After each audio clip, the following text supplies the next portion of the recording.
What's up, guys, and welcome back to the next episode in my series as Life as a Corporation Director in EVE Online. Now, I think this is episode 5, so it's been a full month now, which is cool.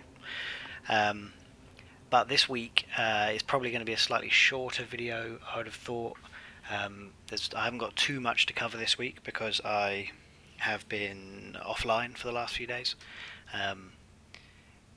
England, which is where I'm from, England came out of its second national lockdown because of COVID on Wednesday. So we went away for a little weekend away. So Thursday, Friday, Saturday. It's now Sunday, and I'm recording, having come back. So I just spent the last few days offline. So it's only been a half week really for EVE, Monday through Wednesday. But I've been trying to keep abreast of developments as well that I can update you guys on. And I'm starting this video. You'll see I'm sat in my Praxis. As I've said in other ones, I'm trying to start each video in a new ship and potentially a new skin, depending on what I've been up to. So it needs to be something I might be flying. I haven't actually flown the Praxis this week, although I have dug it out and brought it into the wormhole. And this is the Ice Cloud Investigators skin. If you like it, that's what it is. I quite like this one, nice and white, as opposed to the greedy gold of the no skin. But yeah, basically, also I just want to run a fit by you guys because this Praxis is pretty old for me, and I've just dug it out of storage basically to bring into the wormhole to have a little bit of shield tank to go and do some sites if I want to do them, or if I want to help some guys out in some high level ones, just a bit of a blob. So this is the fit. I think it was from an event a couple of years ago. There was an event. It might have been the Capsuleer Day Clash, perhaps, where they were handing out Gnosis and Praxis. During that event, there were some sites, and I set this Praxis up for those. No idea if it's still a viable fit, so would be interested in your opinions. I've not really looked into it, but just to go through, basically the idea is as big a shield as possible with recharge. I think that was the idea, and some reasonable resists. So 96,000 DHP probably could be better. Reasonable DPS, mostly because of the drones. I've got some heavies in here, berserkers, and my skills are quite good. I can now fly. Can I? Tech 2 heavy missiles? Not sure, actually. But basically, the fit is 3 defense field purger 2s in the rigs. Again, that's just for shield recharge rate, attributes designed to improve the shield recharge rate. It's already a big ship, so signature radius isn't a problem, I think. But again, I don't know if this fit's viable, so I'm looking for any advice if you guys have got a better one. Dronic Augmenter 2 in the free high slot, just for drone control range. Heavy missile launchers across the top with I've only got Tech 1s in here, but obviously it could fit faction. And then just large shield extender 2s, 4 of them, make it as big a blob as possible. Some resists. Again, I probably could have an EM in here, or thermal, or a couple more multi-spectrums. I may have been targeting a specific damage type. Looks like I probably was. So obviously they could be swapped out for different things. In the lows, 4 shield power relay 2s, again for shield recharge. Drone damage amp 2, just for the drone damage. Damage control 2, fairly obvious reasons. And ballistic control system 2 for the damage from the missiles. So I'm assuming this could be fit better. Bear in mind I don't particularly want to strip the rigs because they're not the cheapest things in the world. What's the estimate? Oh, there's not going to be any estimated price because I'm in a wormhole. But yeah, I expect them to be about 100 million's worth maybe for 3 of them. So I would prefer not to strip them. So if anyone knows of a fit around this, that'd be awesome. Anyway, so that's the start of the video, and let's carry on. This week we had Monday. We had our regular mining op, organised and run by me, and I'll be doing the same again tomorrow. Good turnout again this week, better than last week. We mined just for the 2 hours in high sec. And I was able to do a couple of other bits in the background of corporation management type stuff. I'm trying to familiarise myself more heavily with the sort of the nuances of the corporation management mechanics. We've got full director roles in the corporation, so that I'm able to do everything basically that a CEO can do, plus or minus, in terms of actually operating the corporation and applying roles and title management and station access, all that kind of stuff. So I don't do much of that at the moment, but I've been trying to familiarise myself in the background so that I don't make any mistakes if I am called upon at some stage. And then what happened? We went through Tuesday. I think Tuesday was predominantly I was just bringing some more ships into the wormhole, just a couple of them. I like this Praxis. And I just did some exploration, hopping around a couple of the attached wormholes, scanning some relic and data sites, which was all good. Got a good bit of loot from that. A couple of blueprints in there as well. Just simple blueprints, but still worth building. And just running a few sites, combat sites solo in the wormhole, just to keep the ISK ticking along. And then Wednesday, though, we had an organised fleet operation that we're trying to do fairly regularly now. We got a bunch of ships together and ran wormhole combat sites, the sleeper sites, in a neighbouring C3. We got unlucky. We had some difficulty with that because obviously we try and do it at a scheduled time so people are aware and available. But when we got together, we started forming up at that time. The wormhole we were going to go and run sites in, which we'd scouted earlier, and it had 20, I think, combat sites ready to go, so it should have been a really good just run through. Lovely. The wormhole had become end of life, or EOL, which means it could collapse in the next sort of any time, but depending on the length of the age of the wormhole. So I think if it's a 24-hour wormhole, it could collapse any time in the next 2.5 to 3 hours, I think. And similarly, if it's a 16-hour wormhole, that's shorter. So so we couldn't be sure that the wormhole wouldn't collapse behind us while we were in there running sites. So we couldn't risk it because you can't. You don't want to be through the other side with a bunch of PVE rig fit ships, having to scan your way back out of wormhole space, potentially going through higher class and occupied systems and stuff. So we ended up having to roll that wormhole, and then scout down the neighbouring one, which wasn't quite as good. There were a couple of combat sites that we ran, but that was less effective ISK generation than we would have liked.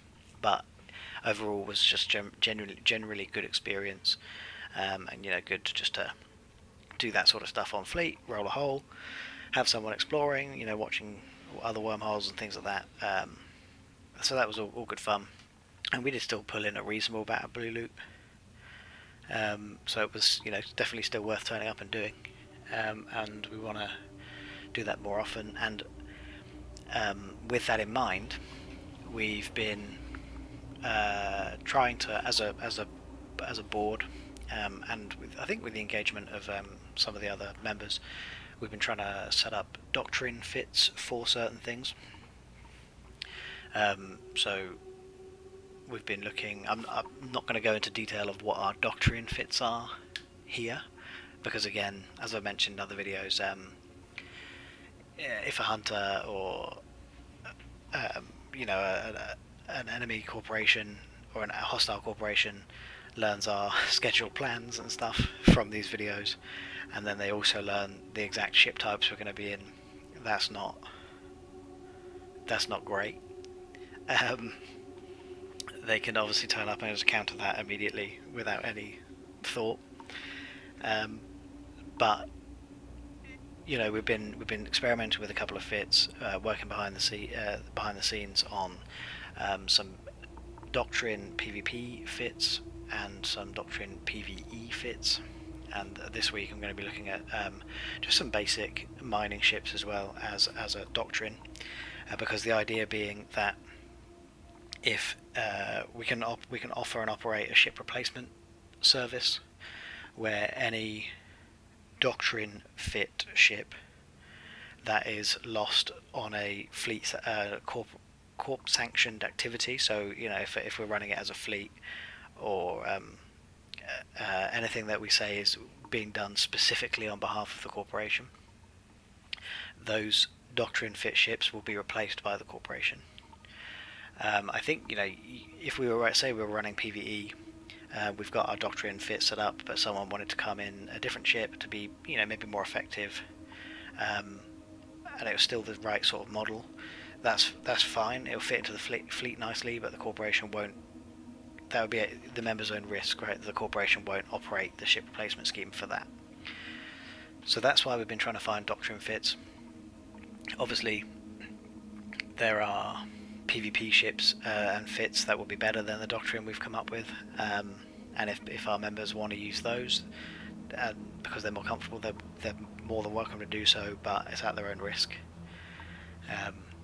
And the other nice thing about doctrine is it means that as our industrial members have something targeted that they can build to support the corporation, so we can build the hulls for our doctrine fits, and even try and do the modules, although you know, sometimes for the non-T2 that's a bit harder, because you want meta 4 modules in the ships to make them as effective as possible, and you can't build those. But you can build the hulls, you can build the rigs, and in the Tech 2 versions, obviously you can build all those difficult, but you can build the Tech 2 versions of each module as well. So that would be the idea as well, is that our industrial guys then have specific fits and targets to build to help the corporation out, and then obviously they can do what they want for their own, you know, personal profit, personal gain, and just go take to market or whatever. But then also in other news, again with all this in mind, so earlier this week we installed a market in the system, which is quite cool. We're interested to see how that works out more than anything. It's quite experimental. We're just going to give it some time and see how that goes. The primary idea being it would just replace the contracts in the buyback system. The corporation can now place buy orders on the market in our own station, and obviously we can limit it to just being alliance members that are able to sell on that market. So if the corporation has placed buy orders, then they can be filled by alliance members. But also anyone within the alliance is able to sell whatever they want to anyone else in the alliance, and you know, they can just put it up on the market and see if anyone wants to buy it. And I guess if it doesn't move after 2 weeks or 3 months or however long you want to leave it up there, you can then just take it to market and sell it, and all that's happened is you've lost a little bit of time as opposed to any money. We're hoping it goes well, but there is obviously the issue of a much smaller player base to use the market, and it's only going to be seeded by items that we build and place on the market, or loot, obviously, or mining, that sort of stuff that will go on the market. So that was a big part of the start of the week as well, was once that had been installed, is then trying to seed it with stuff. So I've got, just as an example, you'll have known previously that have been building some prospects, if you've seen any of my other videos. So I've got 5 or 6 prospects that I'm going to throw up on the market at a certain price. I've got an Astro on the market currently, and obviously there's a whole bunch of ventures up there, and we'll keep churning out some of these more common ships. So the ventures, we expect there to be quite high turnover, and so there'll always be a supply of ventures on the market. Astro, I said, covert ops ships, prospects, endurances, Astros, we expect there to be a relatively high demand for. Astro isn't so easy. You have to find the Nexus chip. I can't remember what it's called. The Rogue Drone. Nope, not Rogue Drone. Let's have a quick look. I can't remember what the chip's called. But you find, through exploration, you can find the chips, the Nexus chips, I think they might be called, to take to the Sisters of Eve to buy the blueprints. So I made a couple of these and they're on the market, but they're more difficult to make. These, hopefully, as people skill into them, they'll be popular and they'll need to be on the market because they'll be popped occasionally.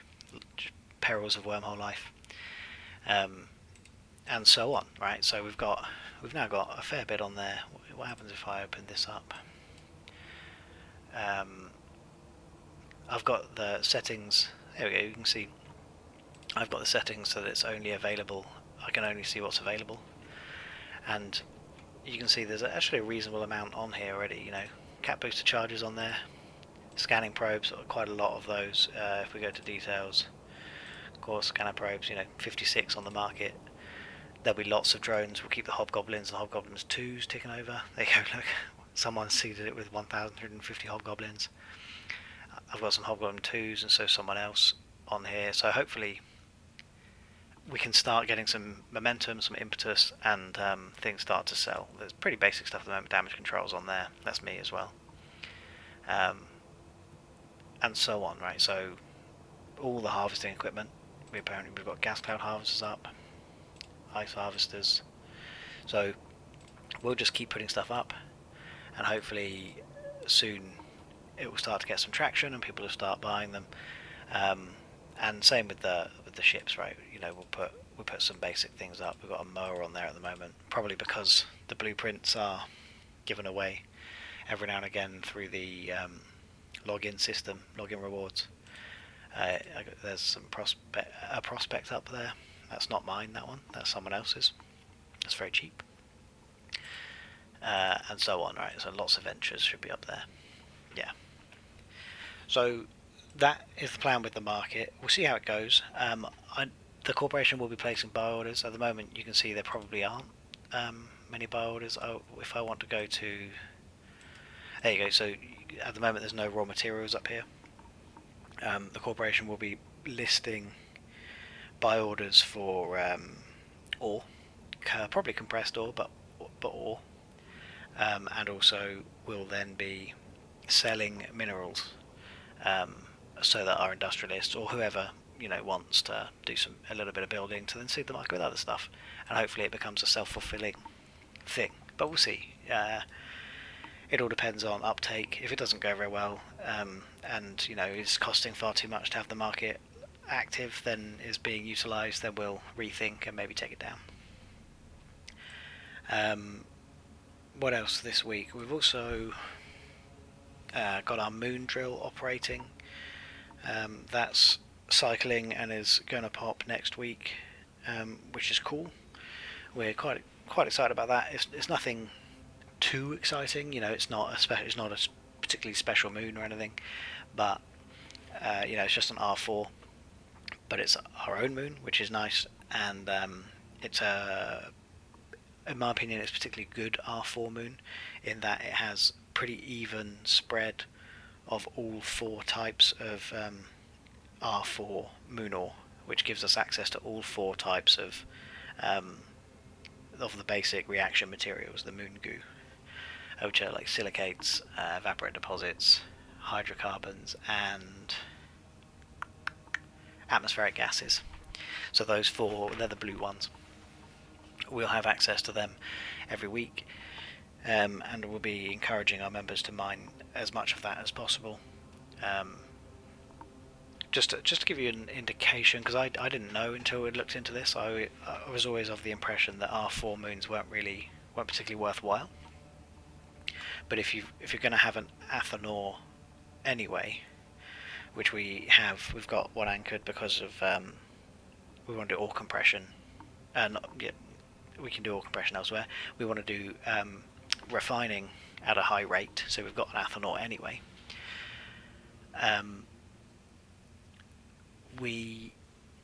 So that expense is already there. To operate the moon drill every month, so if you were just to keep it online and just cycling, it doesn't matter how long your extraction cycle is, I think the cost is always the same. And in fuel at the moment it's costing, I think it's about 150 million. If anyone knows differently, obviously please comment and say, because I don't want to mislead people too much. So if you do know differently, please put a comment. But I think it's about 150 million a month in fuel just to operate the moon drill. That's not including the structure and any other modules you might have installed just for the moon drill. About 150 million a month. And this R4 moon, and don't get me wrong, it's quite a good one. We're very pleased with it. It's been estimated by SEAT, one of the tools we use, that the moon, if it's mined completely, will bring in about 1.5 billion. So that's a pretty good return, right? 10% cost and 90% as long as it's mined completely. I consider it, at least in the beginning, incredibly unlikely it's going to be completely mined.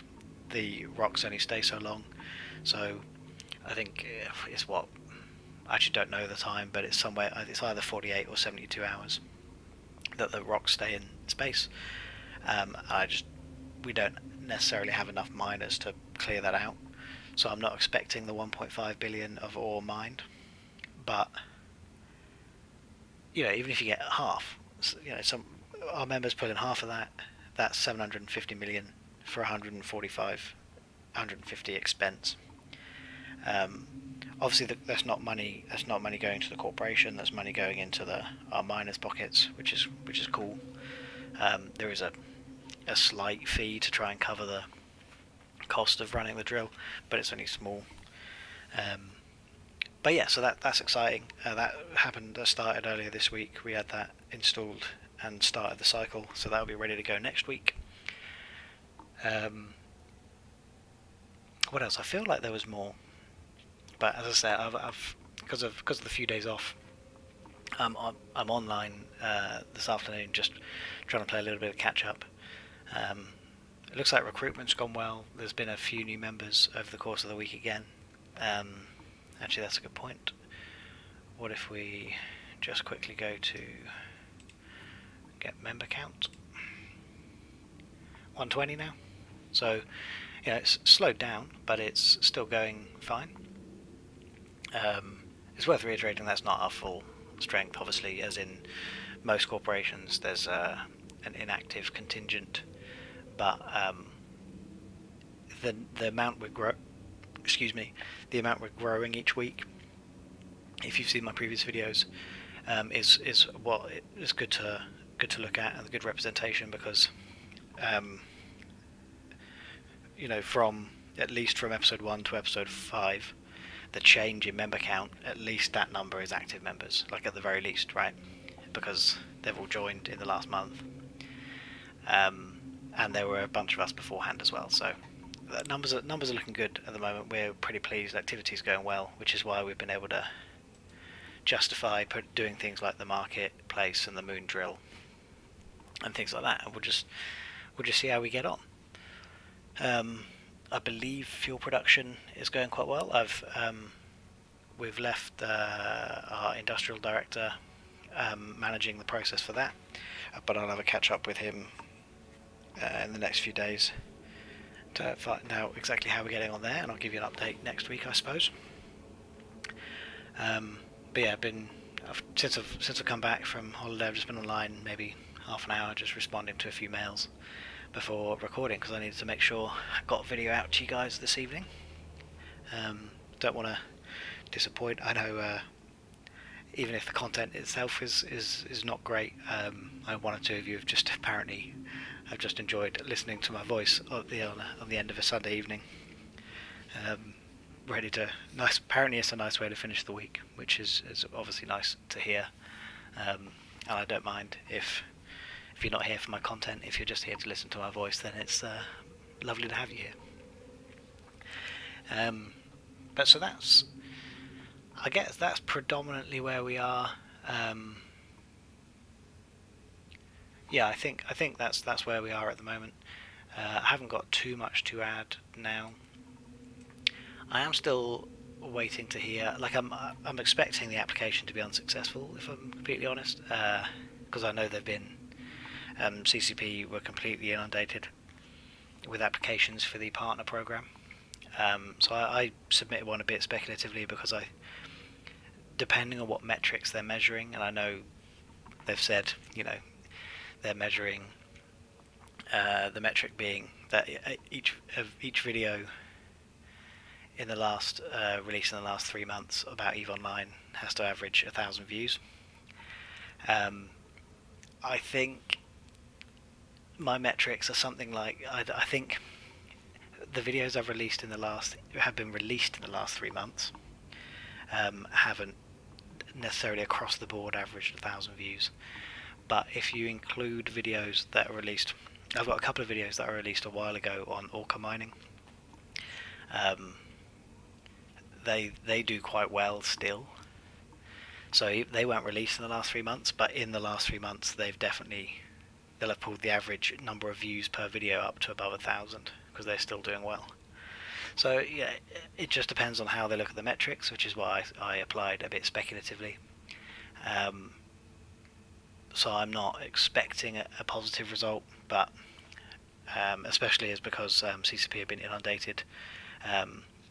Turns out there's a lot of creators out there, content creators, and so I'm looking forward to hearing. I know some people have heard already. I've seen a couple of YouTubers are already underway with their partner program. I'm hoping to hear. If it's not good news, then obviously we'll just keep trying. We'll try building the channel and just see where we end up. But I'm hoping for you guys that we can get the partner program going, so that we can get some of those exclusive skins out and start running giveaways and things to our member base.